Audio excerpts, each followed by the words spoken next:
बिस्मिल्लाहिर्रहमानिर्रहीम। अस्सलाम वालेकुम guys, this is Umair Qayyum और आज की इस एपिसोड में मैं आप लोगों को इनिशियल मेडिकल टेस्ट के हवाले से इंफॉर्मेशन प्रोवाइड करूंगा। इससे पिछली वीडियोस में मैंने आप लोगों को बताया कि इनिशियल टेस्ट में कौन कौन से टेस्ट होते हैं और उसके बाद फिज़िकल टेस्ट में कौन कौन से टेस्ट होते हैं। अगर आप इनिशियल कंप्यूटर टेस्ट क्लियर करते हैं फिर आपका फ़िज़िकल होता है। अगर आप लोग फ़िज़िकल क्लियर कर लेते हैं तो थर्ड टेस्ट आपका मेडिकल टेस्ट होता है। तो मेडिकल टेस्ट में आप लोगों को बुलाया जाता है।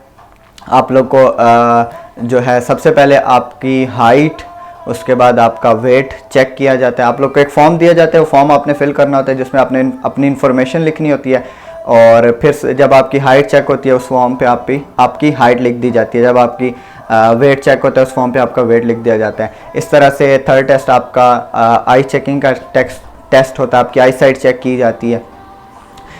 ये टेस्ट क्लियर होने के बाद आपकी चेस्ट चेक की जाती है। आपकी हाइट मिनिमम 5.4 इंचेस जो आर्मी की रिक्वायरमेंट है वो आपकी होनी चाहिए, मिनिमम 5.4 इंचेस। उसके बाद आपका जो वेट है वो BMI के मुताबिक होना चाहिए। उसके बाद आपकी चेस्ट भी उस हवाले से होनी चाहिए, आपकी एज के रिलेटेड आपकी चेस्ट होनी चाहिए। अगर आपकी ये तमाम चीज़ें क्लियर हैं फिर उसके बाद आप लोगों को बताया जाता है कि आप लोगों का नी नॉकिंग का टेस्ट होगा कि आपके चलते हुए आपके घुटने ऐसे टकराते तो नहीं है एक दूसरे के साथ। फिर आपका फ्लैट फीट चेक होता है, आपका पाँव ऐसे नीचे से थोड़ा सा कर्व होना चाहिए, ऐसे फ्लैट नहीं होना चाहिए। उसके बाद आप लोगों का एक जनरल सा एग्जामिनेशन होता है। आप तमाम लोगों को खड़ा कर दिया जाता है। कैप्टन साहब आते हैं जो कि आपका एक मुआयना करते हैं फुल बॉडी का, जिसमें आप लोग की आइज़ वगैरह चेक होती हैं। उसके बाद आपको बोला जाता है कि आप अपना इंट्रोडक्शन करवाएं या आप कोई ये सेंटेंस बोल के बताएं। वो कैप्टन साहब आपको इंस्ट्रक्शन देते हैं कि आपने अपने इंट्रोडक्शन में मुझे ये चीज़ बतानी है। फॉर एग्जांपल अपना नेम, गांव का नाम और इस तरह से आपने मुझे ये चीज़ बतानी है, जिसमें वो आपकी ज़बान की लुकनाहट चेक करते हैं कि आप लोग बोलते हुए रुकते तो नहीं है या फिर आप तोतले तो नहीं है या इस तरह। उसके बाद आपकी आई साइड वो चेक करते हैं। उसके बाद आपका नोज़ चेक करते हैं, आपके दांत चेक करते हैं। उसके बाद आपकी बाजू वगैरह चेक करते हैं कहीं से टेढ़ी तो नहीं है। आपके हैंड्स वगैरह चेक किए जाते हैं, किसी की फिंगर्स टेढ़ी तो नहीं है या कोई इस तरह की चीज़। उसके बाद आप लोग की शर्ट वगैरह आपने उतारी होती है, सिर्फ आप लोगों ने अंडरवेयर पहना होता है। फुल बॉडी में आपके देखते हैं कहीं पे आप लोगों ने कट वगैरह तो नहीं लगाए हुए। जो अहले तशीब भाई होते हैं उनको वो होती है, वो लोग कट वगैरह लगा सकते हैं। बाकी जो होते हैं दूसरे उनको कट वगैरह लगाने की इजाज़त नहीं होती। अगर किसी की बॉडी पे इस तरह के कोई निशानात होते हैं तो आई थिंक वो लोग फिर उसको दोबारा से वापस भेज देते हैं।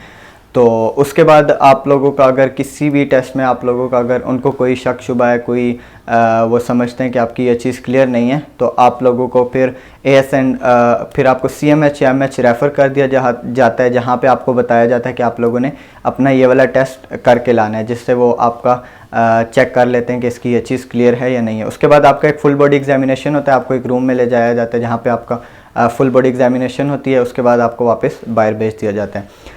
जिसका जो टेस्ट अगर तो एक बंदे का सब टेस्ट क्लियर हो जाते हैं उनको फिर इंटरव्यू शीट दी जाती है जो आप लोगों ने फिल करनी होती है। अगर कोई शख्स किसी टेस्ट में रह जाता है, उसकी कोई चीज़ प्रॉपर नहीं है, कोई चीज़ उसकी कम है। फ़र्स्ट टाइम मैं गया था तो मेरी चेस्ट कम थी, फिर उन्होंने मुझे 1 वीक का आई थिंक टाइम दिया था कि आपने अपनी चेस्ट कंप्लीट करके लानी है। मेरी 6 सेंटीमीटर कम थी, फिर आके मैंने 1 वीक में उसको कंप्लीट किया था। तो दोबारा जब मैं गया था तो क्लियर हो गई थी।